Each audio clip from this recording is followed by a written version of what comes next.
telling me my belief is disconnected equivalent to following Santa Claus. Why is the scholarly consensus that Jesus Christ existed, was executed under Pontius Pilate, and his followers genuinely believe he rose the dead? Why do they all agree on that, but none of them agree Santa Claus is real? What laws of logic apply to Santa Claus?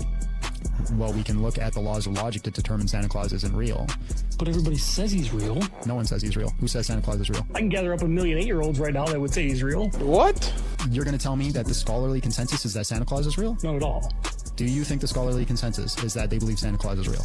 Absolutely not. Great. So then why is it the scholarly consensus is all those things that's said about Christ, but not Santa Claus? Boom. Sure, Jesus was a real person. Santa is not. Why do they believe Jesus is a real person?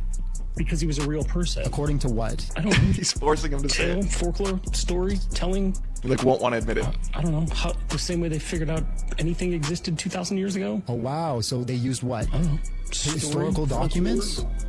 Sure. So then why don't they believe in Santa Claus? This is why it says in 1 Peter 3:15, but sanctify the Lord God in your hearts and always be ready to give a defense to everyone who asks you for the reason of the hope that is in you. Can I tell you something? Our faith as believers is not just some blind faith without any sort of evidence to back it up. In fact, the evidence is over. What I like to say is anybody who's truly and genuinely on a quest for truth, lowercase t truth, will eventually run into uppercase T truth, and truth has a name. His name is Jesus.